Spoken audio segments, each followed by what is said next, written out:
ആറന്മുളയിലേക്ക് പോവുകയാണ്. അമൽ തെനപ്പറമ്പിൽ നേരത്തെ അവിടുത്തെ വിവരങ്ങൾ നമ്മളോട് പങ്കുവച്ചാണ്. ആറന്മുളയിൽ പലയിടത്തും വെള്ളം കയറിയിട്ടുണ്ട്. ആളുകളെയൊക്കെ സുരക്ഷിതയിടങ്ങളിലേക്ക് മാറ്റി പാർപ്പിച്ചുകൊണ്ടിരിക്കുന്നു. പി സി വിശ്വനാഥ് അടക്കമുള്ളവർ അങ്ങോട്ടേക്ക് എത്തിയിട്ടുണ്ട്. അമലിനൊപ്പം മന്ത്രി ഉണ്ടെന്നാണ് ഞാൻ കരുതുന്നത്. അമൽ, ആരൊക്കെ അവിടെ ഉണ്ട്? MLA ഒക്കെ അവിടെ ക്യാമ്പ് ചെയ്ത് പ്രവർത്തിക്കുന്നു എന്നാണ് മനസ്സിലാകുന്നത്. കൂടുതൽ ദുരിതാശ്വാസ ക്യാമ്പുകളൊക്കെ തുറക്കേണ്ട ഒരു സ്ഥിതി ഉണ്ടോ ആ മേഖലയിൽ?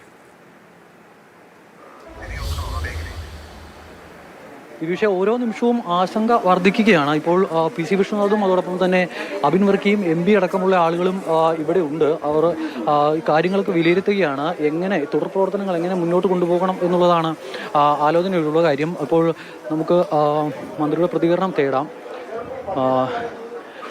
ഈ വെള്ളം കൂടുന്ന ഒരു പ്രതിസന്ധി ഉണ്ട് എന്ന് ആളുകൾ പറയുന്നു. എന്തൊക്കെ ക്രമീകരണങ്ങൾ ആശങ്കപ്പെടാനുള്ളൊരു അവസ്ഥയുണ്ടോ? അല്ല, വെള്ളം കൂടുന്നുണ്ട്. മഴ പെയ്യുന്നത് തുടരുകയാണ്. അതുകൊണ്ട് നമ്മൾ തദ്ദേശ സ്വയംഭരണ സ്ഥാപനങ്ങളുടെ വഴി ഭരണകൂടം എല്ലാവരോടും അഭ്യർത്ഥിച്ചിട്ടുണ്ട്. ഈ താഴ്ന്ന പ്രദേശങ്ങളിലും നദീതീരത്തുള്ളവരും പൂർണ്ണമായും അവിടുന്ന് ഒഴിഞ്ഞ് ഗവൺമെൻറ് ഏർപ്പെടുത്തിയിരിക്കുന്ന ദുരിതാശ്വാസ ക്യാമ്പുകളിലേക്ക് മാറണം. പലരും ഇപ്പോഴും അത് അനുസരിക്കുന്നില്ല, വീട്ടിൽ തന്നെ തുടരുകയാണ്. പക്ഷേ ഇരുട്ടുകയും മഴ കനക്കുകയും ചെയ്യുന്ന സാഹചര്യം ഉണ്ടായാൽ നമുക്ക് വലിയ ബുദ്ധിമുട്ടുണ്ടാകും.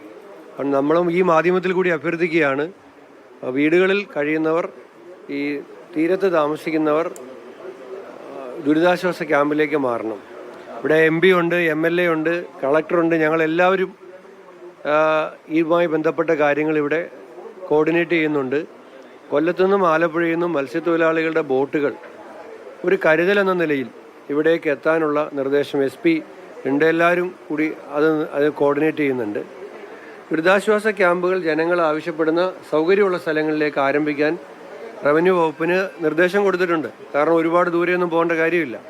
പക്ഷേ ഈ മഴ പെയ്യില്ല, വെള്ളം ഉയരില്ല എന്നൊക്കെ പറഞ്ഞിട്ട് ഇപ്പോഴും വീട്ടിൽ തുടരുന്ന ആളുകളുണ്ട്.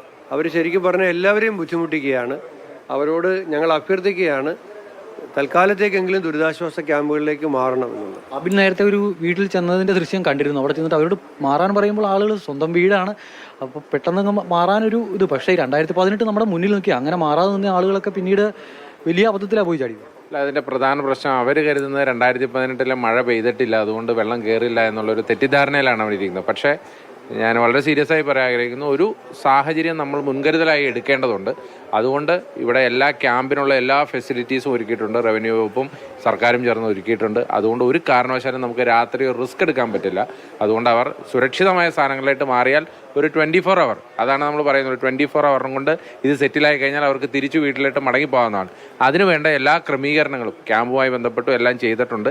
രാവിലെ ഞാൻ ചെന്നപ്പോഴും അവർ മുകളിലത്തെ നിലയിലോട്ട് വെള്ളം കയറില്ല എന്നുള്ള ഉദ്ദേശത്തിലാണ് അവർ ഇരിക്കുന്നത്. അപ്പോൾ അവരെ നിർബന്ധിച്ചിട്ടാണ് പിന്നെ അവരെ ഇറക്കിക്കൊണ്ട് വരുന്ന ഒരു സാഹചര്യമുണ്ട്. ഇത് പല ഇടങ്ങളിലും ഈ പ്രശ്നമുണ്ട്. രാത്രി ആകുമ്പോൾ ഈ വിഷയം ഗുരുതരമാകും. കാരണം പലയിടത്തും ഒറ്റപ്പെട്ട് കഴിയുന്നവരായിരിക്കും. അങ്ങോട്ട് പിന്നെ ബോട്ടുകൾ ഇറങ്ങി വരാത്ത ഒരു സാഹചര്യം വരും. അപ്പോൾ അതുകൊണ്ട് മാക്സിമം ഇപ്പോൾ തന്നെ എവിടെയാണോ മാറാൻ സാഹചര്യമുള്ളത് അവരോട് പറഞ്ഞാൽ മതി. പഞ്ചായത്ത് അംഗങ്ങളോട് പറയുക, റവന്യൂ ഉദ്യോഗസ്ഥരുണ്ട്, ഞങ്ങൾ ആരെ വിളിച്ചാലും ഞങ്ങൾ അതിന് വേണ്ട എല്ലാ ക്രമീകരണങ്ങളും ഒരുക്കും. ബാക്കി നമുക്ക് രാത്രി ഇനി എന്തെങ്കിലും മഴയുടെ കാര്യമാണ്, അപ്രതീക്ഷിതമായി എന്തെങ്കിലും സംഭവിച്ചാൽ അത് നേരിടാനുള്ള മത്സ്യബന്ധന ബോട്ടുകൾ, അതുപോലെ തന്നെ NDRFൻ്റെ പ്രത്യേക സംഘം കൊല്ലത്ത് നിന്നും ആലപ്പുഴയിൽ നിന്നും വരാനുള്ള ക്രമീകരണങ്ങൾ ചെയ്തു. ഏറ്റവും പ്രധാനപ്പെട്ട വിഷയം, റാന്നിയിൽ വെള്ളം ഇറങ്ങുമ്പോൾ ഇവിടെ 2 അടി, അവിടെ 1 അടി ഇറങ്ങിയാൽ ഇവിടെ 2 അടി കൂടും.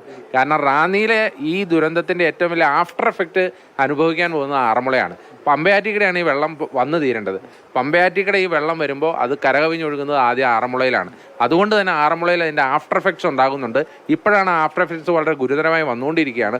അതുകൊണ്ട് പൂർണ്ണമായ രീതിയിൽ അത് സജ്ജമാക്കാൻ വേണ്ടിയിട്ടുള്ള ഒരു പ്രത്യേക നിർദ്ദേശം മന്ത്രിയും MLAയും ശ്രീ പി സി വിശ്വനാഥ്, ശ്രീ അബിൻ വർക്കിയും പറഞ്ഞതുപോലെ